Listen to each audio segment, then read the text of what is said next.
उज्जैन शहर में इन दिनों पानी की समस्या गहराती जा रही है, जिससे आम जनता त्रस्त है। महापौर द्वारा एक दिन छोड़कर जल प्रदाय करने के निर्णय के बावजूद लोगों को पर्याप्त मात्रा में पानी नहीं मिल पा रहा है। कई इलाकों में गंदा व नालियों का पानी आ रहा है। इस गंभीर स्थिति को लेकर शहर के कांग्रेस पार्षद भी चिंतित हैं। कांग्रेस पार्टी के कार्यकर्ता आयुक्त नगर निगम के कार्यालय पहुंचे, अपनी शिकायत दर्ज करवाई। उन्होंने महापौर के एक दिन छोड़कर जल प्रदाय के निर्णय का पुरजोर विरोध भी किया। नेता प्रतिपक्ष रवि राय ने चेतावनी दी है कि यदि नगर निगम व पीएचई विभाग ने अपनी कार्यशैली में सुधार नहीं किया और शहर में पानी की आपूर्ति सुनिश्चित नहीं की तो वे सड़क पर उतरकर उग्र आंदोलन करने को मजबूर होंगे। नगर निगम कमिश्नर ने बताया कि कुछ क्षेत्रों में बोरिंग व पानी की सप्लाई से संबंधित कुछ तकनीकी समस्याएं भी आई थी, जिन पर विभाग काम कर रहा है। उन्होंने यह भी कहा कि जहां पाइपलाइन नहीं है, वहां टैंकरों के माध्यम से पानी पहुंचाने का विकल्प दिया गया है। कमिश्नर का दावा है कि 15 तारीख से एक दिन छोड़कर पानी की सप्लाई शुरू होने के बाद से ज्यादातर इलाकों में आपूर्ति ठीक चल रही है। कमिश्नर ने आम जनता से अपील की है कि गर्मी के मौसम को देखते हुए पानी की बचत की जाए। उन्होंने जल संकट से जुड़ी किसी भी समस्या के लिए नगर निगम के कंट्रोल रूम व पीएचई के हेल्पलाइन नंबर पर संपर्क करने का आग्रह किया है। देखना यह होगा कि नगर निगम प्रशासन इस दिशा में क्या ठोस कदम उठाता है, शहर में पानी की समस्या का समाधान कैसे करता है। शहर में जनता पानी के लिए परेशान है। एक दिन छोड़ के बिना बात के महापौर के द्वारा बिना किसी से पूछे, बिना किसी परिषद में, बिना किसी एमआईसी में, बिना किसी समिति के एक दिन छोड़ के जल प्रदाय करने का जो निर्णय लिया है, उससे पूरा शहर जल संकट में घिर गया है। शहर के नागरिकों को पर्याप्त मात्रा में पानी का प्रेशर नहीं मिल रहा है। एक दिन छोड़ के देने की घोषणा इस बात पे की गई थी कि हम पर्याप्त मात्रा में पानी भरेंगे, पानी टंकियों में भरेंगे और पूरी ताकत के साथ पानी शहर की जनता को देंगे। वर्तमान स्थिति ये है कि पानी प्रेशर से नहीं आ रहा है और उसके बाद इतना गंदा नालियों का पानी आ रहा है जिससे शहर में बीमारी फैलने का खतरा है। दूसरी महत्वपूर्ण बात है कि इस नगर निगम में हैंडपंप ठीक करने वाली जो स्टाफ है वो स्टाफ नहीं है। नगर निगम के अंदर जो 54 वार्ड है और टैंकर केवल 35 है। 35 टैंकरों में मतलब एक वार्ड में एक टैंकर भी नहीं है। तो निश्चित रूप से शहर की जनता पानी के लिए परेशान है। पार्षदगण हमारे जितने भी साथी हैं, जब क्षेत्रों में जाते हैं तो नागरिक लोग अनेक प्रकार की शिकायतें करते हैं, उन शिकायतों की पूर्ति नहीं हो रही है। इस बात को लेकर के आज आयुक्त नगर निगम को वो जागृत करने आए थे। कांग्रेस पार्टी पिछले साल भी महापौर के घर पे मटके फोड़े थे, वहाँ पे प्रदर्शन किया था। उसके बाद थोड़ी स्थिति सुधरी थी। कांग्रेस पार्टी के सारे पार्षद साथी हम सब फिर सड़कों पे उतरने के लिए तैयार है। अगर ये नगर निगम के अधिकारी और पीएचई के अधिकारी अगर अपने कर्तव्यों का पालन नहीं करते और आज 20 दिन से शहर के लोग परेशान हैं, तो आज आप बैठक हो रही है। बोरिंग और पानी की सप्लाई किसी क्षेत्र में लेके उनके कुछ विषय थे, उसके संबंध में चर्चा की गई है। और चूंकि एक दिन छोड़ के एक दिन का पानी आ रहा है और कई जगह पे जहाँ पे लाइन नहीं है वहाँ पे कनेक्टिविटी का इशू है, तो जो समस्याओं का समाधान तुरंत हो सकता था उसको किया गया है। परंतु अगर जहाँ पे लाइन ही नहीं है और कनेक्टिविटी का इशू है, वहाँ पे फिर हम टैंकर वगैरह का विकल्प दिया गया है। अदरवाइज़ जो हमारा जब से 15 तारीख से एक दिन छोड़ के एक दिन का पानी का सप्लाई हुआ है, हमारी मोस्टली सब इलाकों में सप्लाई ठीक जा रही है और एक दिन छोड़ के एक दिन जो पानी दिया जा रहा है उसमें इस तरह की कोई कंप्लेंट नहीं आई है कि जल संकट या कहीं पे जल प्रदाय का वो हो। जहाँ पे भी कहीं पे निर्माण कार्य के कारण या कोई कनेक्शन के पुराने कनेक्शन के कारण पानी गंदा आ रहा है, उसको भी तुरंत रूप से हमारी टीम काम कर रही है। आज हमने पीएचई की बैठक भी ली है, तो जो विषय संज्ञान में लाए गए हैं उसमें से जो समाधान हो सकता है उसको हम लोगों ने उनको बोला भी है। और मेरी आम जनता से भी अपील है कि चूँकि ग्रीष्मकाल है और हमारा जो जल स्रोत है उसमें पानी की बचत भी करें और दूसरा जो वेस्टेज ऑफ वाटर है उसको रोकें। नगर निगम के कंट्रोल रूम पे और पीएचई की हेल्पलाइन के नंबर भी हैं, हमारा नेटवर्क भी है और पूरी टीम लगी हुई है। जहाँ पे कुछ इस तरह की स्थिति आती हैं, अभी कुछ एक विषय ये भी आया था कि हमारे जो टैंकर वगैरह हैं, तो चूँकि पंचकोशी यात्रा और बाकी सारे आयोजन चल रहे हैं, तो हमने बोला है कि अगर उसमें टैंकर लगे हुए तो किराए के टैंकर ले लें। तो इस तरह का कोई जल संकट की स्थिति नहीं है, परंतु जो भी विषय लाए गए उनका हम समाधान करेंगे। उज्जैन का मक्सी रोड स्थित शासकीय ITI कॉलेज में दोपहर के समय एक बड़ा हादसा होते होते रह गया। कॉलेज के नए भवन में बने स्टोर रूम में अचानक से आग लग गई, जिससे वहां मौजूद स्टाफ व छात्र घबरा गए। आग की लपटें उठती देख छात्रों ने तुरंत फायर एक्सटिंग्विशर से आग बुझाने की कोशिश शुरू कर दी। थोड़ी देर में फायर ब्रिगेड की टीम मौके पर पहुंची और आग पर काबू पाया गया। आग बुझाने के प्रयासों में छात्रों व फायर ब्रिगेड की टीम ने मिलकर काम किया। हालांकि स्टोर रूम में रखी कुर्सियां, टेबल, अलमारी व पुराने दस्तावेज जलकर खाक हो गए। प्रारंभिक जांच में आग लगने की वजह शॉर्ट सर्किट माना जा रहा है। इस घटना के बाद कॉलेज प्रशासन ने राहत की सांस ली है, क्योंकि समय पर आग पर काबू पा लिया गया था। आग की घटना से कॉलेज को हुए नुकसान का आकलन किया जा रहा है। फायरमैन अंकित राजपूत ने बताया कि आग पर काबू पाने के लिए तुरंत कार्रवाई की गई है। आग को फैलने से रोका गया है। छात्रों ने भी आग बुझाने में महत्वपूर्ण भूमिका निभाई। छात्र रोहित ने बताया कि आग की लपटें देखकर सभी घबरा गए थे, लेकिन समय पर आग पर काबू पा लिया गया। अरे हम यहाँ पे ट्रेड में थे, आग लगी और हम इधर भाग के आए थे। तो यहाँ पे पहले तो ये गेट खोला और फिर ना कॉल करा, हाँ सर को कॉल करा और फिर यहाँ पे गए अंदर और वो ये टैंक ऑन तोड़ के लाए और आग लगी। ITI कॉलेज में आग की सूचना मिली थी हमें। हमने यहाँ देखा तो स्टोर विभाग जो है, स्टोर रूम में टेबल वगैरह रखी थी, कुछ इक्विपमेंट भी रखे हुए थे, उसमें आगजनी हुई। यहाँ के छात्रों ने बहुत समझदारी से CO2 एक्सटिंग्विशर का इस्तेमाल करते हुए आग को फैलने नहीं दिया और हमने तख्ता लाके इस पर फिर।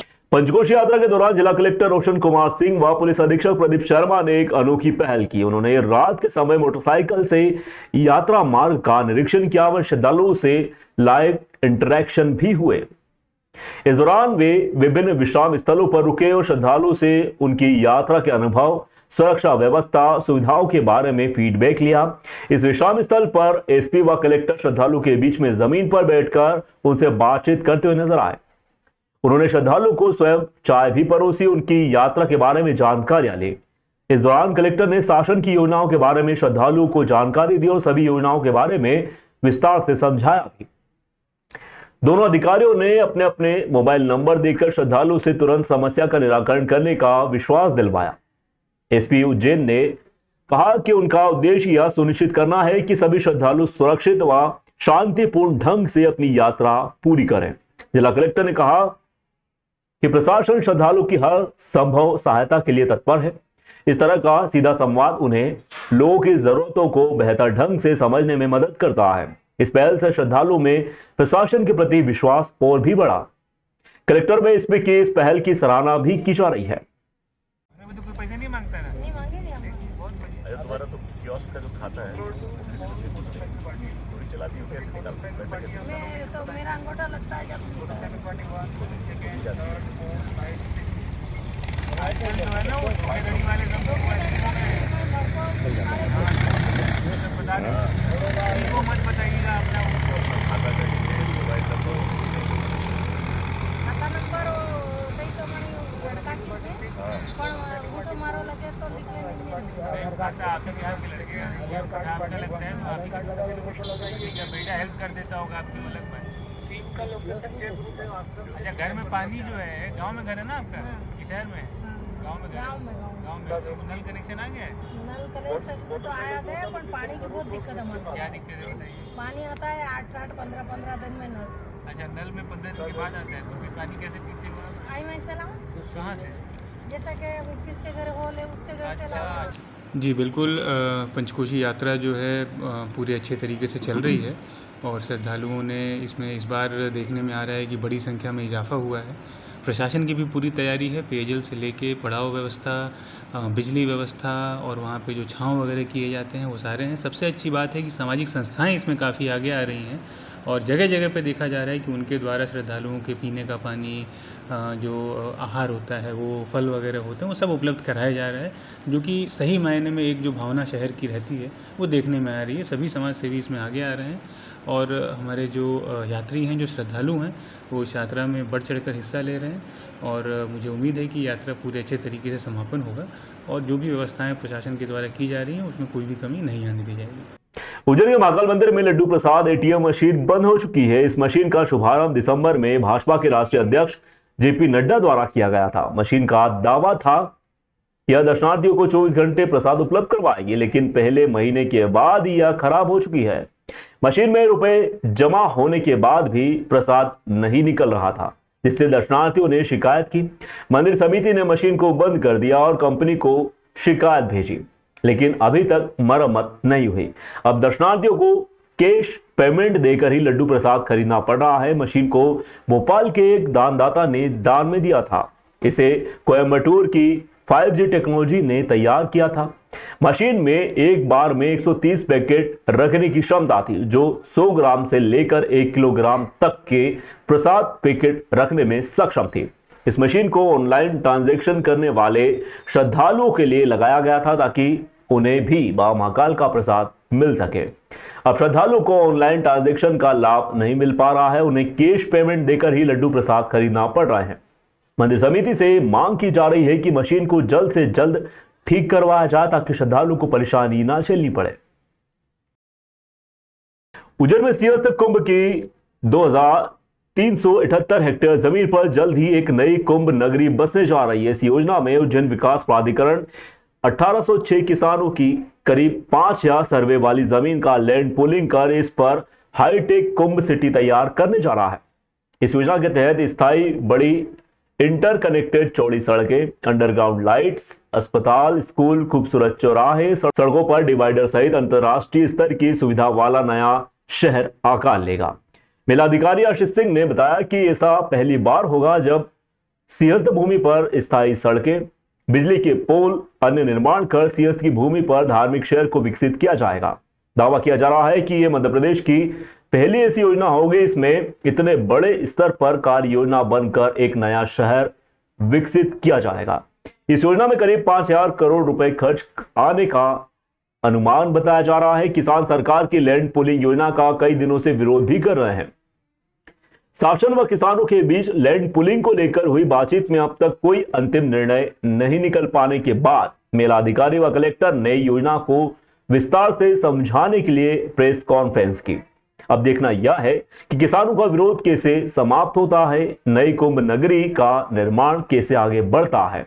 देखिए, सिंहस्थ मेला क्षेत्र में स्थायी अधोसंरचना निर्माण की एक योजना शासन के द्वारा लाई गई है और इसकी आवश्यकता क्यों है ये सब हम लोगों ने देखा है कि पुराने जितने भी मेले हुए हैं उनमें अस्थायी जब अधोसंरचना बनाई जाती है उसमें सीवर की किस तरीके से समस्याएं रहती हैं, नदी में और दूसरी जगहों पर सीवर फैला जो मिलता है, पानी की पूरे समय किल्लत रहती है, ज़रा सी बारिश होती है, आपदा आती है तो सारी की सारी जो रोड और मेला जो है वो पूरा अस्त व्यस्त हो जाता है। और इतनी बड़ी संख्या में, जिस संख्या में श्रद्धालु इस बार आने संभावित है 30 करोड़ के आसपास, उनको संभालने के लिए निश्चित रूप से स्थायी अधोसंरचना एकमात्र विकल्प है जिस पे शासन काम कर रहा है। और निश्चित रूप से इससे जो सिंहस्थ 2028 होगा वो अभूतपूर्व होगा, पूरे विश्व के मानचित्र पर उज्जैन का नाम स्थापित होगा। लेकिन इसके साथ साथ जो मेले को तो फायदा होगा ही, जो किसान हैं जहां जिनकी जमीनें वहां पर आ रही हैं उनको भी बहुत फायदा इस पूरी योजना का मिलने वाला है। तो लैंड पूलिंग से ये स्कीम लाई जा रही है, उसमें 50% जमीन किसानों की वापस की जाएगी, उसी जगह पर वापस की जाएगी। और इसके साथ साथ जो वहां पर इंफ्रास्ट्रक्चर डेवलप किया जा रहा है, खासतौर पर जो रोड का नेटवर्क बनाया जा रहा है, उसका परिणाम ये होगा कि प्रत्येक किसान की जमीन 18 मीटर जैसी चौड़ी रोड के किनारे होगी। तो अभी जितने भी किसान इंटीरियर में हैं, मुश्किल से ऐसे 2-4% किसान हैं जिनकी रोड पर जमीनें हैं। इससे 100% किसानों की जमीनें जो है वो रोड पर आ जाएंगी। तो आप समझ सकते हैं किसानों को कितना इससे फायदा होने वाला है। केंद्रीय राज्य मंत्री रक्षा खड़से आज बाबा महाकाल के दर्शन कर पूजा अर्चना के इस दौरान प्रभारी मंत्री गौतम टेटवाल भी यहां पर मौजूद रहे। उज्जैन के विश्व प्रसिद्ध श्री महाकालेश्वर मंदिर में दर्शन करने के लिए मंत्री एवं बड़ी हस्तियों के आने का सिलसिला लगातार जारी है। आज सुबह केंद्रीय खेल राज्य मंत्री रक्षा खड़से उज्जैन पहुंची और सीधे महाकाल मंदिर जाकर बाबा महाकाल के दर्शन कर पूजा अर्चना की गई। इसके बाद उन्होंने वीरभद्र भगवान के दर्शन भी किए। इस दौरान उज्जैन जिले के प्रभारी मंत्री गौतम टेटवाल, निगम सभापति कलावत यादव, शहर भाजपा अध्यक्ष संजय अग्रवाल भी यहां पर मौजूद रहे। दर्शन के बाद मंदिर समिति द्वारा केंद्रीय मंत्री रक्षा खड़से एवं प्रभारी मंत्री गौतम टेटवाल का सम्मान किया गया। इस दौरान बातचीत में केंद्रीय मंत्री ने कहा कि मैं मंत्री पद संभालने के बाद पहली बार बाबा महाकालेश्वर के दर्शन करने के लिए यहाँ पर उज्जैन पधारी हूँ। मैं मंत्री बनने के बाद पहली बार यहाँ पे महाकाल के दर्शन के लिए आई हूँ और हर साल मैं आती हूँ। आज संगठन के कुछ मीटिंग के कारण मुझे यहाँ पे आना पड़ा, पर खुशी आज सब पदाधिकारियों के साथ मुझे यहाँ महाकाल के दर्शन बहुत अच्छी तरह से आज उनके आशीर्वाद लेने का मौका मिला। उज्जैन के महाकालेश्वर मंदिर में श्रद्धालुओं के लिए एक नई सुविधा शुरू की गई है। मंदिर प्रबंध समिति द्वारा संचालित निःशुल्क अन्न क्षेत्र में अब प्रतिदिन भस्म आरती में सम्मिलित होने वाले दर्शनार्थियों के लिए अल्पाहार की व्यवस्था की गई है। 24 अप्रैल से इस सुविधा का लाभ श्रद्धालु उठा सकेंगे। मंदिर प्रबंध समिति के अध्यक्ष व कलेक्टर रोशन कुमार सिंह के मार्गदर्शन में इस प्रकल्प का प्रारंभ किया जा रहा है। भस्म आरती के बाद सुबह 6 बजे से लेकर 8 बजे तक श्रद्धालु निःशुल्क अल्पाहार ग्रहण कर सकते हैं। अल्पाहार में पोहे का वितरण किया जाएगा। मंदिर के परिसर में बने काउंटर पर भक्तों को अल्पाहार के कूपन वितरित किए जाएंगे, जिससे दर्शनार्थी अन्य क्षेत्र में जमा कर अल्पाहार ग्रहण कर सकते हैं। मंदिर प्रबंध समिति की उप प्रशासक सिम्मी यादव ने बताया कि यह व्यवस्था श्रद्धालुओं के लिए एक बड़ी राहत होगी। महाकालेश्वर मंदिर की सभी व्यवस्थाएं दान के माध्यम से ही संचालित होती हैं। भक्त अपनी इच्छा एवं मनोकामना पूर्ण होने पर भगवान श्री महाकालेश्वर को वस्तु, रुपए आदि भेंट स्वरूप अर्पित करते हैं। मंदिर प्रबंध समिति द्वारा संचालित निःशुल्क अन्न क्षेत्र, गौशाला आदि में भी अपनी श्रद्धानुसार अन्नदान किया जा सकता है। समय समय पर मंदिर के अधिकारी, पुजारी, पुरोहित, मंदिर प्रबंध समिति सदस्यों व कर्मचारियों के माध्यम से भी भक्तों को मंदिर में दान करने हेतु प्रेरित किया जाता है। एक तो यहाँ के प्रबंधक श्री तिवारी जी और उनके सभी स्टाफ इतनी सेवा भाव से, इतनी करुणा के साथ, इतने प्यार से लोगों को बुला के जलपान कराते हैं। दिन में भोजन का कार्यक्रम होता है। मैंने यहाँ देखा कि यहाँ सभी स्टाफ में इतना सेवा भाव है कि जो भी भक्तगण यहाँ आते हैं, एक तो ये दर्शन वगैरह करने के बाद लोगों को भूख लगती है, परिसर से दूर जाने से पहले ही यहाँ उनको भरपेट दिन में भोजन मिलता है। सुबह शाम कूपन बंटते हैं फ्री। और उसके अलावा ये जो जलपान की व्यवस्था है, आज पोहा का वितरण है। इतनी श्रद्धा भाव से ये लोग जो है बुला के बड़े प्रेम से जो है जलपान कराते हैं। ये व्यवस्था इन लोगों के सहयोग से, इन लोगों के मतलब एक प्रकार से भावना से, भक्ति भावना से और महाकाल के आशीर्वाद से बहुत सुंदर चल रही है। वर्ल्ड हिंदू फेडरेशन इंडिया के प्रदेश अध्यक्ष संजय अग्रवाल एवं जिला अध्यक्ष रोहित मित्तल ने बताया कि पहलगांव में हुई घटना काफी निंदनीय है और केंद्र सरकार को कड़ी कार्रवाई करना चाहिए। उन्होंने मृतकों को श्रद्धांजलि देते हुए सरकार से उन्हें मुआवजा देने की भी मांग की। रोहित मित्तल ने कहा कि अगर मोदी जी को जरूरत पड़ी तो वे सभी अपने संगठन के युवाओं के साथ में बॉर्डर पर जाकर लड़ाई लड़ने को भी तैयार हैं। हिंदू समाज ने भी पहलगांव हमले का विरोध करते हुए इस्लामिक आतंकवाद का पुतला भी जलाया। इस दौरान राष्ट्रपति के नाम ज्ञापन सौंपकर जम्मू कश्मीर में राष्ट्रपति शासन लगाने की मांग उठाई है। बजरंग दल के प्रमुख अंकित चौबे ने कहा कि आतंकवाद के खिलाफ कड़ी कार्रवाई करना आवश्यक है। दोनों संगठन ने पाकिस्तान के खिलाफ नारेबाजी करते हुए कड़ी कार्रवाई की मांग की। वर्ल्ड हिंदू फेडरेशन के लोगों ने पुतला जलाकर कहा कि यह हमला नहीं, सीधा सीधा हिंदुओं को डराने की साजिश है। संगठन हमेशा हिंदुओं के सम्मान में लड़ता रहेगा। विरोध प्रदर्शन में बड़ी संख्या में संगठन के लोग मौजूद रहे। इनमें सोनू मालवी, लड्डू गुरु, मनोज चौरसिया, पंकज धनोतिया, ऋषि गुरु, मयंक पवार, अजय राय, प्रवीण राय, कालू माली, दीपक कोठारी, डॉक्टर अनिल जैन, विनोद लाला, संजय राव, सुशील टटवाल, गुड्डू गुरु, योगेश मालवी, शैलेंद्र मोड़, कालू छत्तर आदि शामिल थे। दोनों संगठन ने एकजुट होकर आतंकवाद के खिलाफ अपना विरोध व्यक्त किया। सरकार से कड़ी कार्रवाई करने की मांग भी उठाई। उन्होंने कहा कि आतंकवाद को किसी भी कीमत पर बढ़ावा नहीं दिया जा सकता। इसके खिलाफ सख्त कदम उठाने चाहिए।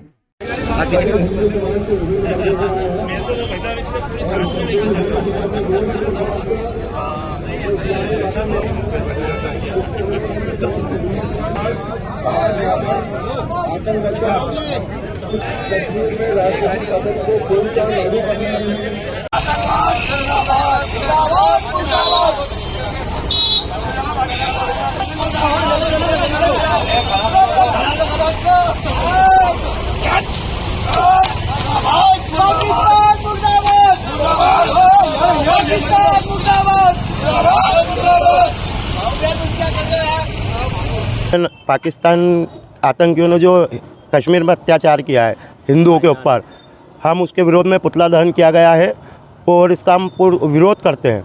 हिंदुओं के साथ जो अत्याचार हुआ है और आतंकियों को कड़ी से कड़ी सजा दी जाए, पाकिस्तान को इसका मुंहतोड़ जवाब दिया जाए। मोदी जी से अपील है कि पाकिस्तान को और आतंकियों को मुंहतोड़ जवाब दिया जाए। 26 का बदला 260 से लिया जाए और आतंकियों को घर में घुस के मारा जाए, वो पाकिस्तान को मुंहतोड़ जवाब दिया जाए। इसका हम पूरे वर्ल्ड के हिंदुओं खूब आक्रोश जताते हैं।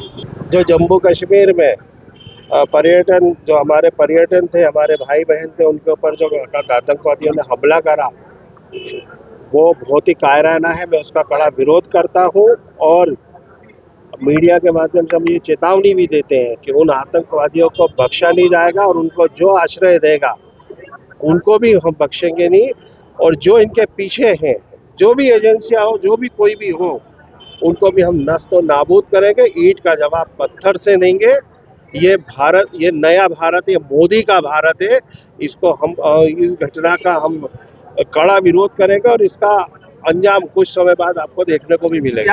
आप सभी को विदित है, देश के लिए बड़ी दुर्भाग्य की बात है, कल हमारे 26 भाइयों को वहाँ पर आतंकवादियों द्वारा मारा गया था। आज उसी तारतम्य में यहाँ पर एक 26 जितनी भी जो 26 लोग यहाँ कल शहीद हुए हैं, उनकी आत्मा की शांति के लिए विश्व हिंदू परिषद बजरंग दल के द्वारा एक श्रद्धांजलि सभा और फूल के साथ श्रद्धांजलि दी गई है। क्योंकि हमारा मानना है कि बाबा महाकाल की नगरी मोक्षदायिनी शिप्रा मैया यहाँ से बहती है, तो अगर हम यहाँ पर सभी लोग अगर मिलकर उन आत्माओं की शांति की प्रार्थना करेंगे तो निश्चित तौर पर उन्हें मोक्ष की प्राप्ति होगी।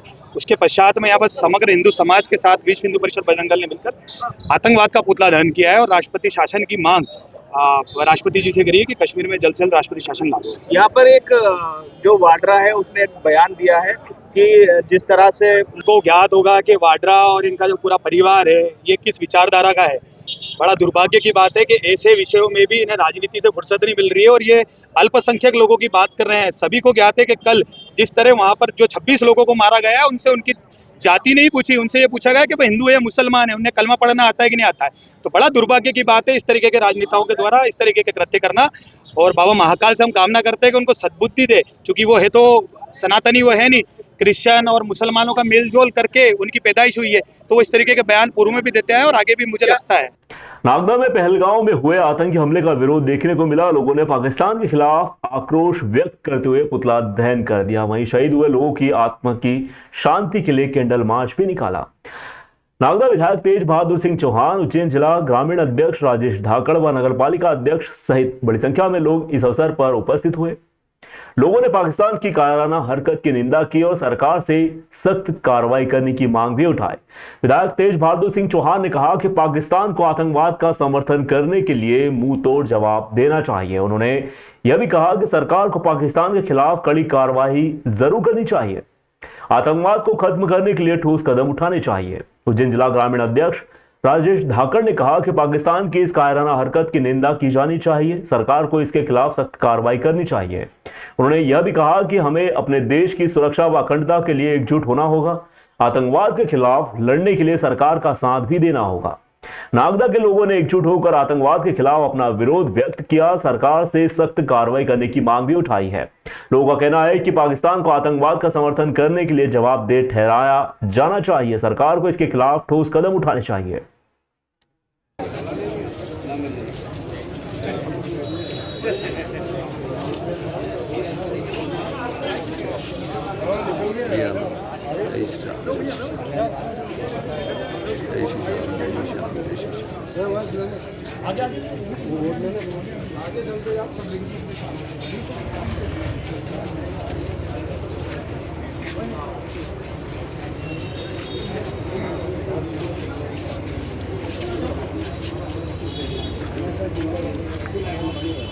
जय जय श्री राम। पाकिस्तान मुर्दाबाद मुर्दाबाद मुर्दाबाद। पाकिस्तान मुर्दाबाद मुर्दाबाद मुर्दाबाद। पाकिस्तान मुर्दाबाद मुर्दाबाद मुर्दाबाद। भारत माता की जय। आए हैं जिन्होंने, मैं उन सभी के श्री चरणों में श्रद्धांजलि अर्पित करता हूँ और आप सभी के सामने इस बात का विश्वास दिलाता हूँ कि एक भी आतंकवादी नहीं बचेगा। सख्त से सख्त कार्रवाई होगी। अगर पाताल लोक में भी चले जाएंगे तो वहाँ पर भी घुसकर निकाल कर मारने का काम भारत की सरकार करने वाली है।